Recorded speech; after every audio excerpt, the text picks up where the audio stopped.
ఒక important case ఛేదించడం జరిగింది. ఇది మోసపూరితంగా డబ్బులు తీసుకున్న వ్యవహారంలో ఒక వ్యక్తిని చంపేయడం జరిగింది.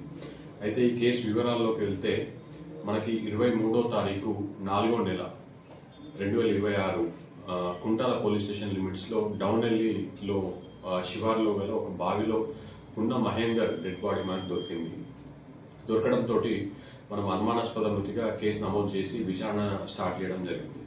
అయితే ఇందులో మృతుని తల్లి ఉన్న భోజవ ప్రజావాణిలో ఎస్పీ మేడం గారి దగ్గర రాగానే ఎస్పీ మేడం గారి ఆదేశాల మేరకు సస్పెక్ట్ ఉన్న వ్యక్తులని మేము విచారణ చేపట్టడం జరిగింది. అయితే ఈ విచారణ చేపట్టినప్పుడు ఒక మైనర్ బాలుడి పైన మాకు అనుమానం ఉండడంతో అతన్ని పిలిచి విచారణ చేస్తున్న క్రమంలో అతను నేరాన్ని ఒప్పుకున్నాడు. మనకు ఈ నేరం గురించి తను ఏం చెప్పాడనంటే వీళ్ళిద్దరి మధ్యలో డబ్బుల విషయంలో లావాదేవీలు జరిగినాయి. మోసపూరితంగా ఈ మైనర్ బాలుడు ఈ డిసీజ్డ్ ఉన్న మహేందర్ దగ్గర నుండి అకౌంట్లో నుంచి డబ్బులు తీసుకోవడం జరిగింది.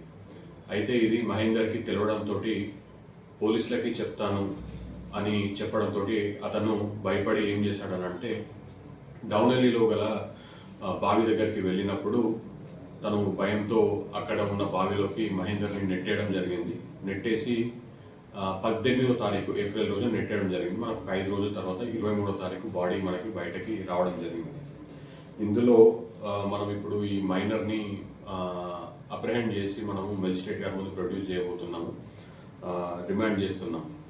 అట్లనే సెక్షన్ కూడా మనం ఆల్టర్ చేసి తగిన సెక్షన్ కూడా మనం అప్లై చేస్తున్నాం. ఇందులో రికవరీలో భాగంగా బైక్ కూడా మనకి ఒకటి రికవర్ చేయడం జరిగింది.